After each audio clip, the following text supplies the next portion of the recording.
Hijo de Dios morará bajo sombras de amor, sobre él no vendrá ningún mal, y en sus alas feliz vivirá. Hola, ¿qué tal? De nuevo con ustedes en este su programa Bajo su abrigo. Hoy quiero tocar en la primera parte del programa un tema nuevo. Quiero tocar un tema que va relacionado cuando nosotros pensamos que lo que Dios hace no tiene sentido. Por eso he titulado esta primera parte del programa Cuando lo que Dios hace no tiene sentido a nuestro parecer. Y quiero ir a un texto que está en Jeremías, capítulo 29, verso 11. Dice, porque yo sé, habla el Señor por boca de Jeremías, los pensamientos que tengo acerca de vosotros, dice el Señor, pensamientos de paz y no de mal, para daros el fin que esperáis. En otra versión más actualizada hay un cambio en las palabras que significan lo mismo, pero que pueden dar más luz a aquellos que nos ven o nos escuchan. Dice otra versión, dice, porque yo sé bien los planes, cambia los pensamientos por planes, que tengo para ustedes, afirma el Señor. Planes de bienestar y no de calamidad, a fin de darles un futuro y una esperanza.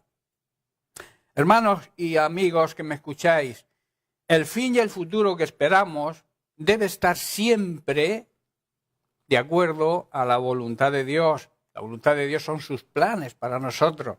Cuando nuestros planes están de acuerdo a sus planes, cuando nuestra voluntad está puesta al servicio de sus planes, es cuando el Señor actúa de la forma que Él desea actuar en nuestra vida. El salmista David, en el Salmo 40, en el verso 8, nos dice, me agrada, Dios mío, hacer tu voluntad. En otras palabras, me agrada, estoy contento de estar dentro de tus planes, dentro de tu ley, o sea, tu ley la llevo dentro de mí, tus planes forman parte de mí, está diciendo ahí David. Y en 1 de Juan, capítulo 2, verso 17, Juan nos dice, el mundo se acaba con sus malos deseos, pero el que hace la voluntad de Dios, el que anda en los planes de Dios, permanece para siempre. Permanecer para siempre significa la vida eterna. Aquellos que andan en la voluntad perfecta de Dios, andan en los planes perfectos de Dios, tienen vida eterna. En nuestra vida podemos ver que pasan cosas las cuales muchas veces no entendemos. Situaciones por las cuales ponemos a veces en tela de juicio el propósito, el hecho del por qué Dios permite o está permitiendo dicha situación en nuestra vida. Nos planteamos muchas veces esas preguntas. Lo difícil de la situación es que muchos, al no entender los planes de Dios, al no entender su propósito, optan por descuidar su relación con Dios, se alejan de Dios, que eso es lo peor que se puede hacer, descuidan, repito, su relación personal con Dios, con Jesucristo, y otros llegan al extremo de abandonar, de no seguir hacia la meta, de no cumplir el plan de Dios, de no llegar al propósito final de Dios. La Biblia estamos estudiando en la otra parte del programa, en Dios de Pactos, que dice que el que persevere hasta el fin, el que llegue a la meta, el que prosiga y consiga salir vencedor, seguir siendo fiel, logrará las promesas de Dios. La fe muchas veces se debilita al no entender los propósitos y los planes de Dios para nuestra vida. Si entendiéramos lo que realmente Dios quiere para nuestra vida, no importaría lo que viniera, porque aceptaríamos que son como una asignatura que tenemos que ir aprobando para llegar a graduarme como un buen siervo y un buen discípulo, seguidor de Jesucristo. Sus pensamientos, sus planes, muchas veces no suelen coincidir con los nuestros. Y ahí está la raíz del problema, que queremos que nuestros planes sean los planes de Dios para nosotros. Y esto no funciona así, es al revés. Nosotros tenemos que acomodar nuestros planes a los planes de Dios si queremos que las cosas funcionen correctamente. Por esta razón, quiero hablaros en esta mañana a todos aquellos que estáis atravesando situaciones en vuestra vida que no habéis podido entender, habéis intentado entender, pero no habéis podido. Dios quiere mostrarte en esta mañana o en este día lo que Él está realizando en cada vida. Con mucha frecuencia surgen preguntas y hasta se cuestiona la existencia de Dios, porque las preguntas pueden ser ¿por qué Él permite que ocurran cierto tipo de situaciones? En Romanos capítulo 8, verso 28, tenemos la clave. Dice así el apóstol Pablo, dice, ahora bien, sabemos que Dios dispone todas las cosas, o sea, todo lo que nos ocurre, para el bien de quienes lo aman, los que han sido llamados de acuerdo con sus planes, con su propósito. Dios dispone que todas las situaciones nos ayuden para bien si andamos en su propósito. El problema es que queremos aplicar la promesa de este versículo sin tomar en cuenta o tener en cuenta la segunda parte que dice que tenemos que andar en sus planes para que todo lo que nos ocurra sea para nuestro bien. Andar en sus planes significa andar en su voluntad. Y si queremos que cualquier cosa que nos ocurra sea para nuestro bien, tendrá que ser de acuerdo al propósito de Dios. Andar en su propósito y andar en sus planes. El problema, vuelvo a repetir, es que queremos aplicar la promesa y no andar dentro de los planes de Dios. Andamos dentro de nuestro plan o de nuestra forma de pensar. Y por eso nos preguntamos muchas veces, ¿por qué personas buenas tienen que sufrir? ¿Y por qué el malo a veces disfruta de beneficios que vemos? En primer lugar, quiero hacer hincapié sobre lo que es una persona buena. La persona es buena o no es buena o es menos buena o es mala, depende con quién nos comparemos. Claro, si nos comparamos con un terrorista, con un asesino, la mayoría somos buenas personas. Pero si nos comparamos con Jesucristo, que es el modelo a imitar, el modelo a seguir, yo pienso que casi todos dejaríamos mucho que desear. En el Salmo 37, David dice, no te pongas nervioso, no te irrites a causa de los malignos, de los que hacen mal, ni tengas envidia de los que hacen iniquidad. El verso 2 dice, porque como hierba pronto serán cortados, y como la hierba verde se secarán. El verso 3 dice, confía en el Señor, deposita tu confianza en el Señor y haz el bien, practica el bien, no de boca sino de hecho. Habita en la tierra y apaciéntate de la fidelidad. Confía y mantente fiel. Y el verso 4 dice, deleítate, que significa amar al Señor con gran ternura. Deleítate en el Señor y Él te va a conceder las peticiones de tu corazón. Y el verso 5, encomienda al Señor tu camino, en otras palabras, pon en las manos del Señor tu vida, pon en las manos del Señor tu situación, confía en Él, deposita tu confianza en Él y Él va a hacer. Son promesas que tenemos que aferrarnos a ellas. Dios no miente. Yo no puedo desistir. La Biblia no dice que es fácil seguir a Jesucristo. Jesucristo tomó un camino que fue el camino de la cruz. Y el cristianismo a veces que se predica hoy en día es un cristianismo sin cruz. El camino que siguió Jesucristo fue la cruz y tuvo que morir para darle una solución a la humanidad. Y ese camino tengo que seguirlo yo. Por eso nadie dijo que fuera fácil. Los golpes de la vida solo preparan el terreno para una victoria. Y la Biblia dice que en Cristo somos más que victoriosos. Para obtener victorias tenemos que pelear, tenemos que luchar. Y la vida es una lucha, pero con una promesa final, que tendremos la victoria. Los momentos difíciles no duran para siempre. Y Jesucristo está ahí para ayudarnos. Él nos prometió ayuda total y que estaría con nosotros hasta el final.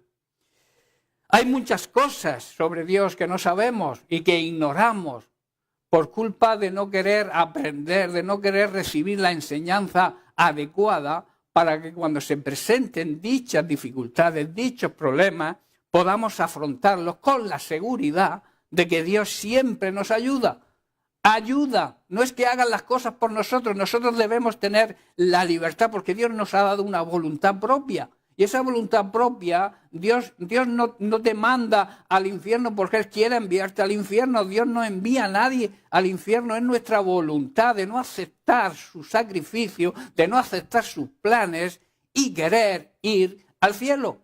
Al cielo tampoco manda Dios a nadie. Somos nosotros quienes decidimos. Él nos muestra el camino para ir al cielo, para estar en la presencia de Dios eternamente o fuera de la presencia de Dios eternamente en el infierno. Dios nos ha dado el libre albedrío para tomar la decisión aquí en la tierra. Así que no nos quejemos si no andamos en los planes de Dios, no nos quejemos porque las cosas no nos salgan bien. Si tú andas en los planes de Dios, serás probado porque Dios prueba a sus hijos. Prueba la fe de sus hijos. Será probado, como veremos más adelante, como se prueba el oro a través del fuego. El tema puede ser quizás muy complicado para aquellos que están empezando y empiezan a moverse dentro de la vida cristiana y de repente empiezan a vivir situaciones complicadas en su vida. Ahí pueden ocurrir dos cosas. O no entienden el Evangelio o no se les explicó bien. Y por tanto tienen que seguir aprendiendo. Las personas que se basan en la Biblia, las personas creyentes o los que llamamos creyentes o cristianos o discípulos de Jesucristo, que tienen la guía como soporte espiritual, que tienen la Biblia como la antorcha que guía nuestros pasos, que tienen, digamos, para decirlo en un término coloquial y actual, tienen como GPS para andar por esta vida la Biblia, entienden que sin la voluntad de Dios no se mueve ni la hoja de un árbol, ni tampoco un cabello de nuestra cabeza cae sin su consentimiento. Y como he dicho antes, Dios prueba a sus hijos como al oro antes de bendecirlo. Pero para eso tenemos que andar en sus planes, en su voluntad. Dios lo tiene todo bajo control. En Lucas capítulo 12, vamos a leer los versos 6 y 7. Jesucristo aquí estaba enseñando a sus discípulos y les decía, 5 pajaritos apenas valen unas cuantas monedas. Sin embargo, Dios se preocupa por cada uno de ellos. Lo mismo pasa con ustedes, se refiere a ellos. Dios sabe hasta cuántos cabellos tienen. Por eso no tengan temor, no tengan miedo, porque ustedes valen más que muchos pajarillos. Para el Señor su creación tiene gran importancia, pero la joya de su creación somos nosotros. Y Él nos ama con un infinito amor y quiere que prosperemos y quiere que las cosas nos vayan bien y quiere regalarnos la vida eterna, pero siempre y cuando andemos en sus planes y en su propósito. En cuanto a las pruebas, leemos en 1 de Pedro 1:7. Dice, las pruebas van a demostrar que su fe es auténtica, que su fe está siendo probada de la misma manera que el fuego prueba y purifica el oro. Aunque la fe de ustedes, asegura, dice, es mucho más preciosa que el mismo oro. Vuestra fe tiene más valor que el mismísimo oro para Dios. Entonces, añade, dice, su fe, al permanecer firme en tantas pruebas, les traerá mucha alabanza, gloria y honra de parte de Dios en el día en que Jesucristo se ha revelado a todo el mundo, en que Jesucristo vuelva a la tierra a rescatar a su pueblo, a su iglesia, y entonces todos los que hayan superado las pruebas, su fe haya sido fortalecida a través de la prueba, recibirán mucha alabanza, no poca, mucha alabanza, gloria y honra. Y esa alabanza, gloria y honra vendrá de parte de Dios. Hay otro tema que me gustaría tocar es que muchos critican e incluso llegan a ofender a quien busca de Dios y está pasando por dificultades, poniendo así en tela de juicio la existencia de Dios, o simplemente afirmando que esas personas están cometiendo errores o pecados y están siendo castigadas por Dios. Eso es una gran falacia, eso es una gran mentira, porque así es como habla el sistema religioso. La religión habla así, pero Dios no vino a traer una nueva religión. Dios vino a marcarnos el plan de salvación que viene de Él. La salvación no es, la religión es el plan del hombre, pero el plan viene de Dios. Y Dios vino a marcarnos el camino de la salvación, que no es, vuelvo a repetir, a través de una religión. La religión no salva a nadie. Las religiones son normas, preceptos que el hombre ha creado para llegar a Dios, pero el plan perfecto de Dios se llama Jesucristo, y que cuando andamos en los planes de Jesucristo, en los planes de Dios, las cosas nos van bien y podemos superar las pruebas y las dificultades. Otros también se preguntan, ¿dónde está Dios? ¿Por qué Dios permite? Eso lo oímos a menudo. Hermanos, las cosas y oyentes y televidentes que nos estéis viendo en este momento, las cosas que ocurren son consecuencia de la actitud del ser humano. Dios nos da voluntad propia, que también se llama libre albedrío, para tomar decisiones. Las decisiones que se toman siempre traen consecuencias, tanto buenas, si la decisión es buena, como mala, si la decisión es mala. Y lamentablemente la mayoría de las decisiones que se toman hoy en día no son buenas, nos equivocamos y entonces pagamos las consecuencias. Y llegamos al extremo de culpar a Dios por una decisión equivocada que yo he tomado. Una de las pruebas evidentes, más evidentes, porque vemos que en la palabra de Dios, en la Biblia, siempre vemos y la Biblia ofrece situaciones y hechos que han vivido otros siervos de Dios como respuesta y para que aprendamos nosotros ante las situaciones difíciles que estos siervos de Dios han atravesado. Y es, por ejemplo, el libro de Job.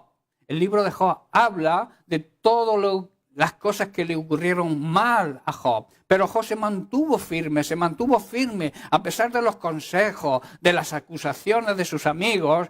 Él se mantuvo fiel. Él nunca maldijo a Dios. Hasta su propia esposa le dijo, esposo, maldice a Dios y muérete. Y él se mantuvo fiel y Dios le recompensó mucho más de lo que él tenía, porque él se mantuvo fiel y él superó la prueba, porque anduvo siempre en la voluntad de Dios. Otros muchos se preguntan, ¿por qué la enfermedad, el divorcio, el rechazo, la muerte, el fracaso, la tristeza han de llegar a nuestra vida aun cuando estamos tratando de servir al Señor? Hermanos, amigos que nos veis y que nos escucháis, la palabra de Dios siempre trae esperanza a aquellos que están a punto de rendirse. Cuando lo que dice Dios para nuestro criterio no tiene sentido, podemos sentir la sensación de que nos ha abandonado en medio de la tempestad y en medio de la prueba, pero no es así, porque Él está al lado nuestro. Cuando nos viene una situación difícil, cuando nos viene una prueba difícil, muchos tienden a rechazar a Dios. Y es todo lo contrario lo que hay que hacer, es acercarse a Dios, porque de Él vamos a recibir el apoyo, la ayuda para superar esa circunstancia. Y lamentablemente ocurre lo contrario. Nos acordamos del Señor para criticarlo, para hablar mal de Él, en el sentido de que Dios permite. Cuando las cosas nos van bien, no nos acordamos de Dios. Y cuando nos van mal, nos acordamos de Dios, pero para poner en cuestionamiento su existencia y el poder y la autoridad que Él tiene y la ayuda que nos ha prometido, que Él siempre cumple. Entonces, cuando lo que Dios hace no tiene sentido, para nuestro parecer, tenemos que recurrir siempre a la palabra de Dios, que nos trae vida. La palabra de Dios da vida, tiene eficacia, produce gran salvación y solución a nuestros problemas. En el libro de Josué vemos en el capítulo 1, verso 5, lo que Dios le promete a Josué. Josué estaba a punto, era el sucesor de Moisés, y estaba a punto de entrar y empezar a conquistar la tierra prometida. Y claro, y se sentía un poco ahí como expectante, ¿qué va a suceder? Los enemigos son grandes, ¿qué va a pasar aquí? Y mirad lo que le dice Dios: nadie te podrá resistir, nadie, en otras palabras, te podrá hacer frente en todos los días. Mirad qué gran promesa, en todos los días de tu vida. Dice, como estuve con Moisés, estaré contigo. No te dejaré ni te desampararé. Esas promesas que están hechas a Josué están hechas para nosotros también hoy en día. En el tiempo contemporáneo, en esta sociedad contemporánea, esas promesas son para el ser humano que se convierta, que acepte el plan de salvación de Dios y se ponga a hacer su voluntad y andar en los caminos y en los propósitos de Él.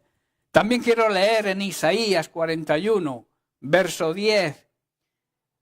Dios dice a través del profeta Isaías: no temas, no tengas miedo, no tengas temor, porque yo, el Dios que ha hecho el universo, el Dios que ni la tierra ni el cielo lo pueden contener, dice: yo estoy contigo.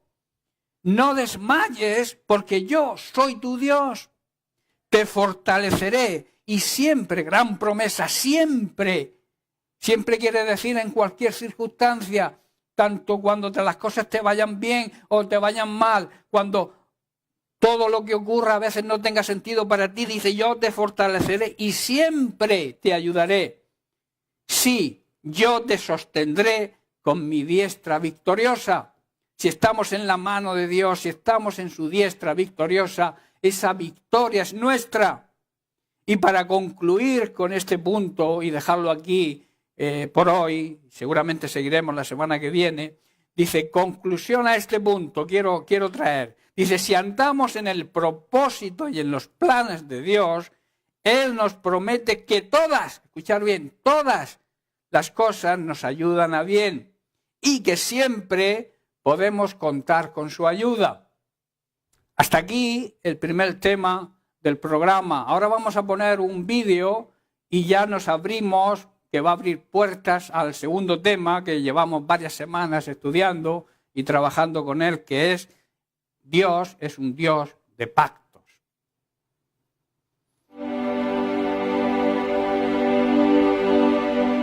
Puede haber mucha confusión en torno al concepto de humildad. A menudo la humildad se asocia con el silencio, la sumisión y pensamientos de insuficiencia. Pero ¿qué dice realmente la Biblia al respecto? Sumisos unos a otros, revestidos de humildad, porque Dios resiste a los soberbios y da gracia a los humildes. Primera de Pedro 5:5. La palabra dice que nosotros como cristianos debemos subordinarnos bajo los unos a los otros en humildad.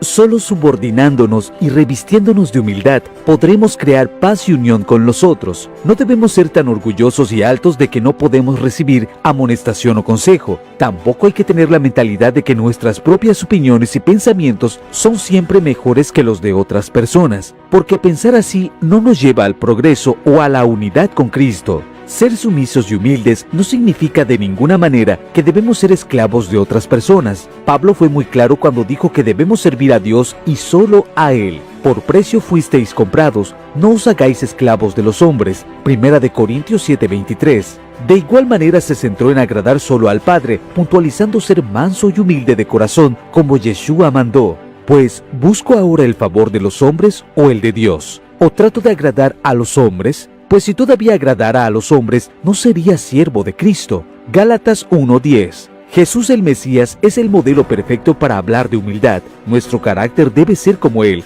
Recordemos que siendo rey y dueño sobre todas las cosas de la tierra, entró a Jerusalén en un pollino, poniendo eso como ejemplo de humildad. Mateo 21. Esperaban a un Mesías guerrero, quien usaría la fuerza, pero Yeshua mostró un poder más grande que el de un militar, el poder de la sabiduría humilde y el amor penetrante. La mansedumbre no es debilidad, sino poder bajo un perfecto control. Los reyes en aquellos tiempos cabalgaban en caballos, ya que ese animal se asocia con fuerza y poder, y de esa manera se demostraba la autoridad de tal personaje. En una ocasión, estando Jesús y sus discípulos en Cesarea de Filipo, preguntó, ¿qué pensaban que era él para ellos? Pedro le contestó, tú eres el Cristo, el Hijo del Dios viviente. Yeshua le dijo, bien, has dicho bien, Pedro, porque no te lo reveló ni carne ni sangre. Mateo 16, 13, 20. Al regresar el Mesías mencionó que no le dijeran a nadie. Jesús se negó a hacer algo más allá de calmar tempestades o sanar ciegos y paralíticos. Para asombrar a la gente y que de esta manera lo conocieran, pudo alcanzar fama a través de su verdadero poder, pero no lo hizo. Cuando el Espíritu lo llevó al desierto para ser tentado, Satanás lo retó a demostrar su poder y lo puso sobre el pináculo del templo y le dijo, si eres el Hijo de Dios, échate de aquí abajo. En ese momento el Mesías hubiese podido aventarse y que ángeles llegaran para salvarlo y alcanzar fama con ese acto. Debemos aprender del Hijo del Hombre, que después de su resurrección pudo haberse presentado en el templo y demostrarles a todos que había resucitado, incluso hacer algo espectacular en medio de la multitud, pero no lo hizo, solamente se apareció a su madre, María Magdalena, y a sus discípulos. Debemos aprender de la humildad de Yeshua, que en lugar de ponerse como el pináculo del templo, él se pone como la piedra angular en los cimientos de un edificio sin ser visible.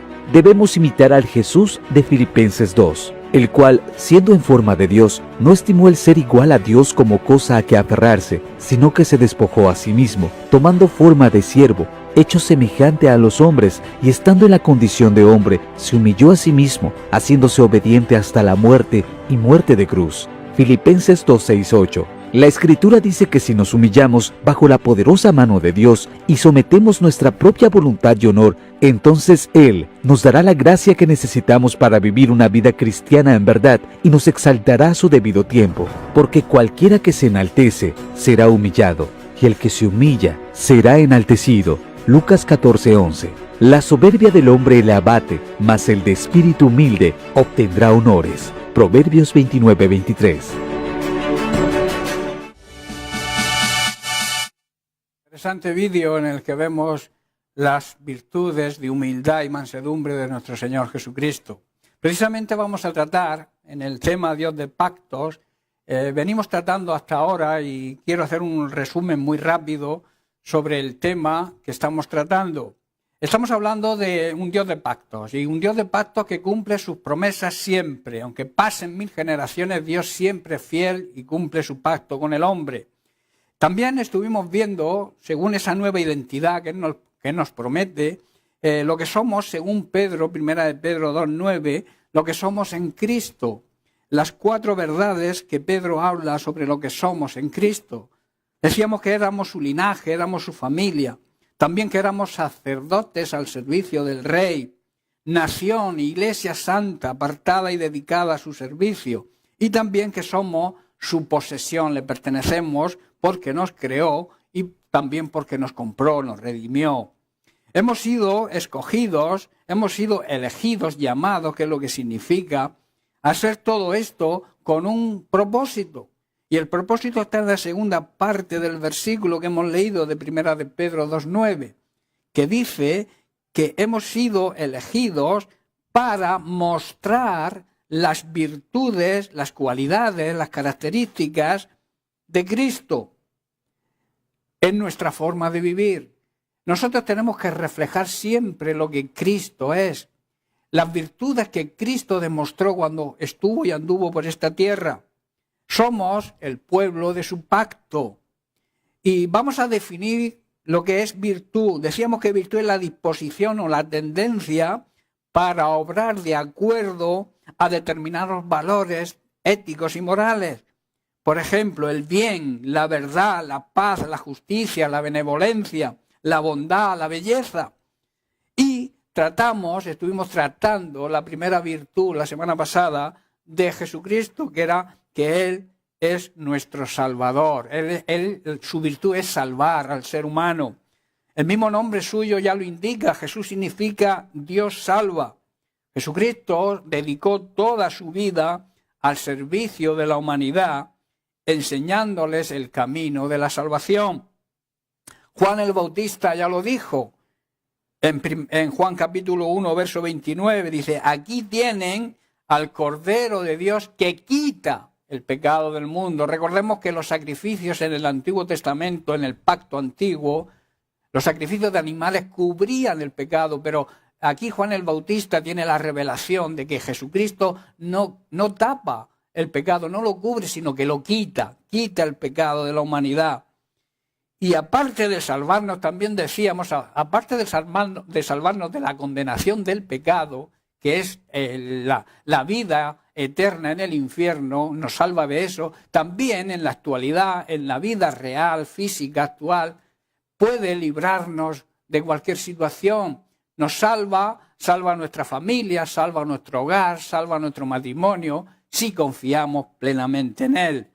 Así que hoy vamos a seguir tratando estas virtudes.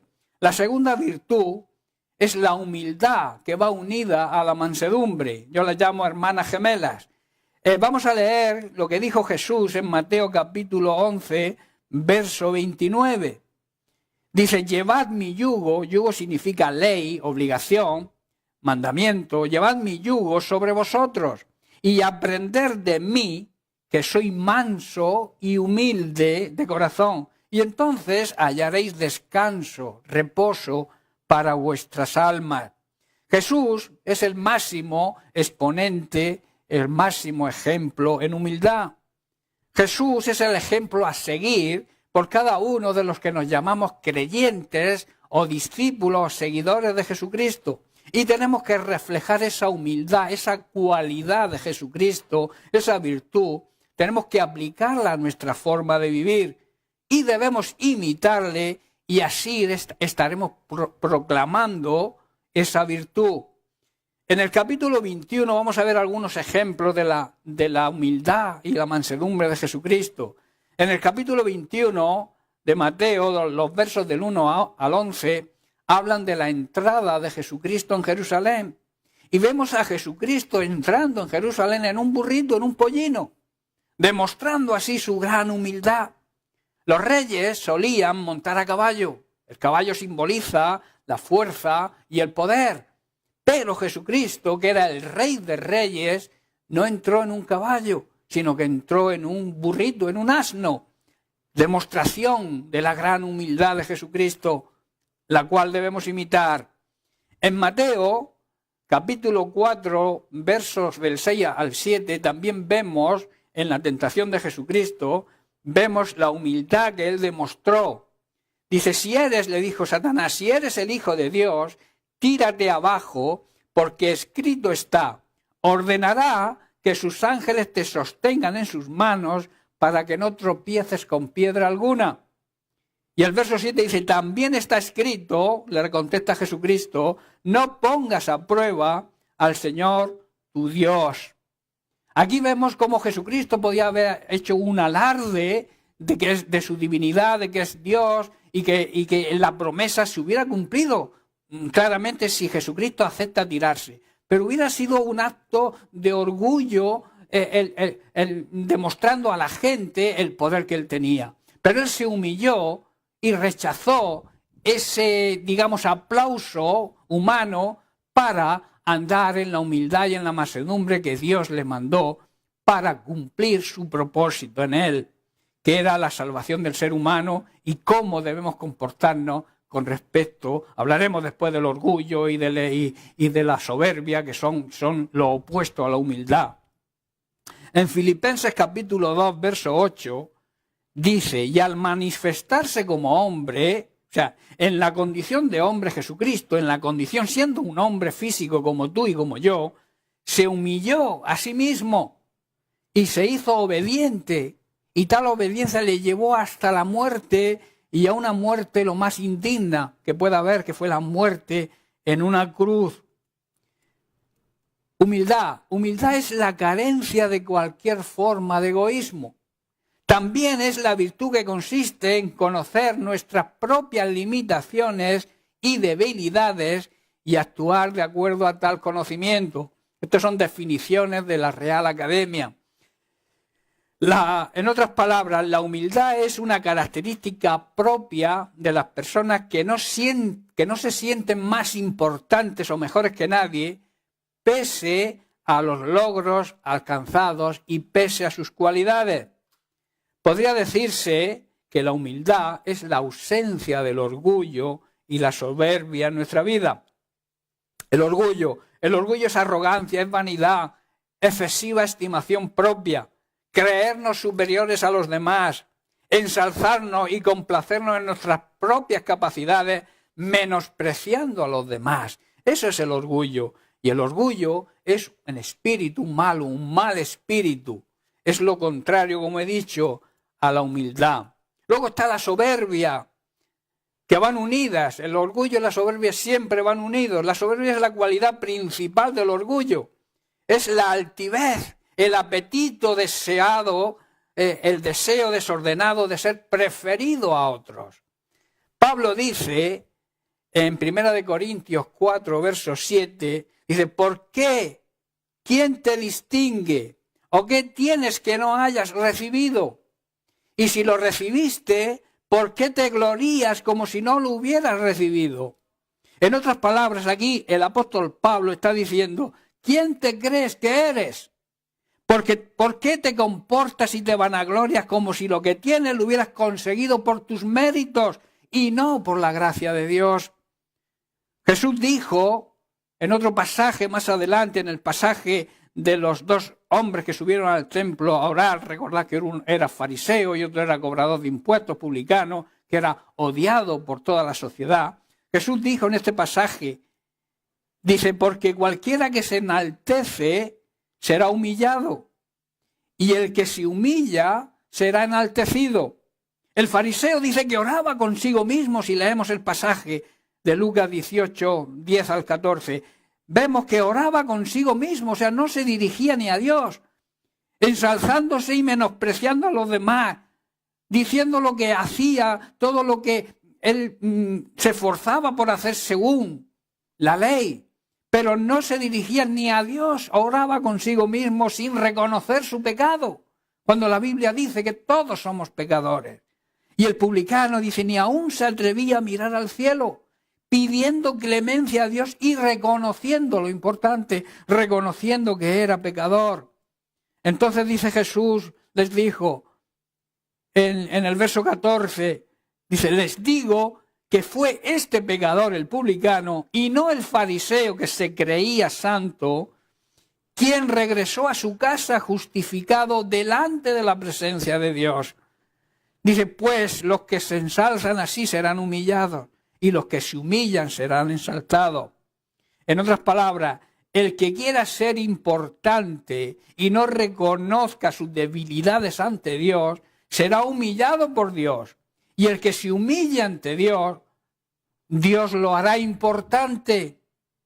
Qué bonito es esto, ¿eh? El mundo actúa de diferentes maneras, actúa al revés. Pero cuando tú te humillas ante la presencia de Dios, tú reconoces tus fallos, tú reconoces tus debilidades, tu incompetencia a veces, Dios te hace importante. Todos los seres humanos somos iguales ante los ojos de Dios. Y como tales debemos actuar delante de Dios y también delante de los hombres. Jesús, siendo Rey de Reyes y Señor de Señores, se humilló en obediencia al Padre para venir y dar su vida por nosotros. Si supiéramos apreciar el contenido, la esencia de esto, cambiaríamos de forma de vivir, cambiaríamos de forma de actuar.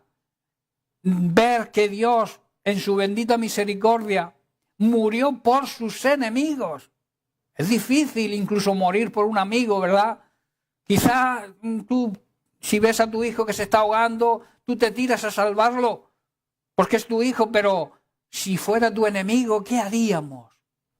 Pero Jesucristo murió, dio la vida por aquellos que los rechazaban, por aquellos que eran sus enemigos, por aquellos que vivíamos en pecado. Dio la muerte por nosotros y eso hay que apreciarlo en su justa medida. Por eso Jesús dijo, llevad mi yugo sobre vosotros y aprended de mí. Tenéis que aprender de mí, que soy manso y humilde de corazón, y entonces podréis hallar descanso para vuestras almas, porque mi yugo es fácil y mi carga es ligera. El yugo que Jesús nos ofrece es benigno y nos aporta libertad, descanso, paz, seguridad y grandes bendiciones. En cambio, el yugo el yugo con el pecado nos trae todo lo contrario. Nos trae crisis, ataduras, esclavitud, falta de paz, inseguridad y lo peor de todo, maldición. Elige qué yugo escoger. Elige a Jesucristo porque es el yugo verdadero, el yugo auténtico que nos da libertad. Lucas capítulo 12, leemos los versos del 16 al 21.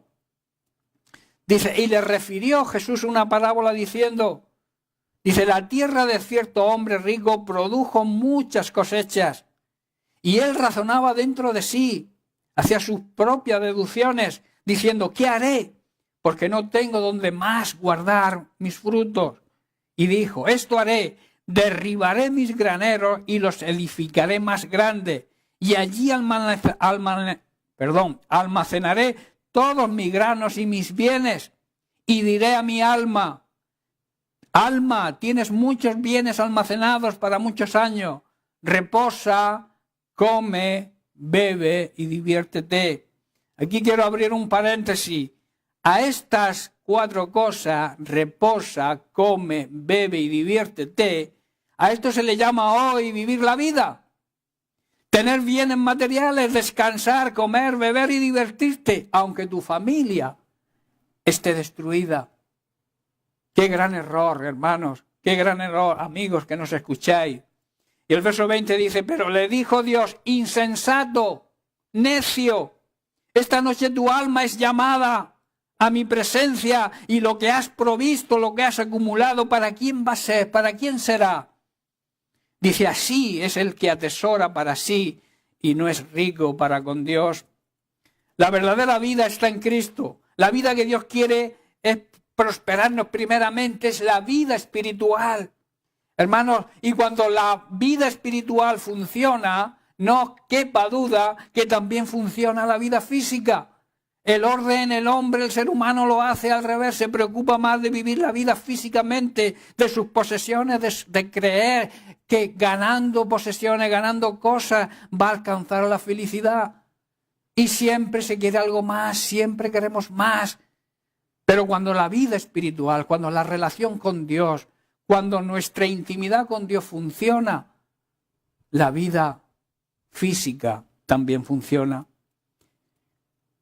Juan le dijo al anciano Gallo en la tercera carta, en el verso 2, dice, querido hermano, pido a Dios que así como te va bien espiritualmente, te vaya bien en todo. Seas prosperado en todo, que es lo que significa que las cosas te vayan bien, y tengas buena salud. Mirar el orden, mirar la prioridad de Dios. Primero, que te prospere tu alma, que prosperes espiritualmente y que después de que tu prosperidad sea espiritual, las cosas te salgan bien, seas prosperado en lo material y tengas buena salud. El orgullo, hermanos y amigos, el orgullo y la soberbia producen graves consecuencias. Hay un hecho, hay un pasaje en el libro de los Hechos que habla precisamente de las consecuencias que trae la soberbia y el orgullo. Dice que un día señalado, Hechos 12, 21, Herodes, vestido de ropa real, regia, y sentado en el tribunal, los arengaba al pueblo. Y el pueblo gritaba, voz de Dios y no de hombre. Y mirad lo que ocurrió. Y al instante, porque no dio la gloria a Dios, se la estaba dando a sí mismo, un ángel del Señor lo hirió y expiró, comido por los gusanos. En otra traducción dice, el día en que iba a recibirlos, Herodes se vistió con ropas de rey y se sentó en su trono. Luego, lleno de orgullo, les habló. Entonces la gente empezó a gritar, Herodes Agripa, tú no hablas como un hombre, sino hablas como un Dios. En ese momento, un ángel de Dios hizo que Herodes se pusiera muy enfermo, porque Herodes se había creído Dios. Más tarde murió y los gusanos se lo comieron. El Evangelio también nos habla de los escribas y de los fariseos, que cambiaron la gloria de Dios por su propia gloria. Hacían todas sus obras para ser vistos por los hombres. Por eso Jesús, en Mateo 23, en el capítulo 2, en el verso 2 dice, en la cátedra de Moisés se sientan los escribas y los fariseos. Y mirad el consejo que da Jesucristo. Dice, haced y guardad pues todo cuanto os digan, pero no hagáis conforme a sus obras, porque dicen y no hacen. Y atan pesadas cargas y las ponen sobre los hombros de los hombres, pero ellos ni las quieren mover ni con un solo dedo.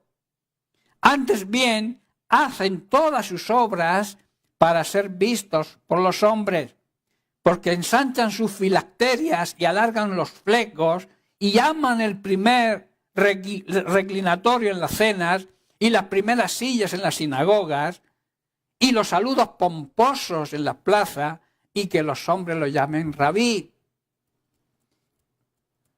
Y en el verso 11 dice, y el mayor de vosotros debe ser vuestro servidor, porque el que se enaltece será humillado, y el que se humilla será enaltecido. Los fariseos y los escribas pretendían vivir según las normas más estrictas de la ley. Se creían justos, exigían, pero ellos no hacían. Por eso Jesús le aconseja al pueblo que cumplan lo que ellos predican, porque estaban predicando la ley de Dios. Pero no la hacían, predicaban pero no la hacían. Y por eso dice, no los imiten. Hagan lo que ellos dicen, acepten el evangelio que ellos predican, pero no hagan lo que ellos hacen, porque ellos no lo aplican a su vida. La soberbia personal y la búsqueda de la vanagloria les habían hecho perder la humanidad y la humildad y el espíritu de servicio que caracteriza a todos aquellos que desean servir a Jesucristo. Sin humildad y sin espíritu de servicio no es posible vivir en los planes y en el propósito de Dios. Sin humildad no hay santidad, pues Jesús no quiere a sus servicios seguidores orgullosos. Dios no puede utilizar a nadie con este mal espíritu de orgullo y vanagloria. Los instrumentos de Dios tienen que ser siempre humildes. Si no somos humildes, incluso podemos hacer infelices a quienes nos rodean. El orgullo y la soberbia lo arrasa todo. En las congregaciones cristianas debe haber este gran sentido de la igualdad y del amor fraternal. Y así poder representar, proclamar lo que estamos estudiando, las virtudes de Jesucristo. La congregación, la iglesia de hoy en día debe ser humilde, debe arrancar todo mal espíritu de orgullo y de soberbia y someternos a Jesucristo como nuestro Señor, como nuestro Salvador. Andar en humildad trae grandes beneficios. Lo vamos a dejar aquí porque el tiempo se agota. Yo quiero hacer una oración para que esta palabra que ha sido predicada pueda ser puesta por obra en aquellos que han escuchado y tienen algún problema en este sentido. El orgullo, la soberbia trae malas consecuencias. Así yo quiero orar en el nombre de Jesucristo. Padre, te doy gracias, Señor, te bendigo y te glorifico a ti en esta mañana. Te quiero dar la gloria y la honra que tú te mereces, porque tú te lo mereces todo. Nos humillamos ante tu presencia, porque sabemos que en nuestra humillación tú nos levantas. Te damos las gracias, Señor, por todos aquellos que han escuchado este mensaje, Señor, que puedan, Señor, arrepentirse si este es su fallo o este es su error, Señor, que puedan venir a ti e imitar tu cualidad de mansedumbre, tu cualidad de humildad, Padre. Queremos bendecirte, queremos darte la gloria y la honra. Queremos que todos aquellos que hayan escuchado puedan sentir que te tienen que servir a ti, que hemos sido elegidos con un propósito que es de servicio, de darnos a los demás, para que tú nos puedas recompensar con esa vida eterna que tanto deseamos. Te damos las gracias, Padre, te bendecimos y te glorificamos a ti, en el precioso nombre de Cristo Jesús. Bien, hermanos y amigos, lo dejamos por hoy. Que Dios les bendiga, que tengan una buena semana y nos vemos, si Dios quiere, la semana que viene. Un abrazo para todos. Al abrigo de Dios,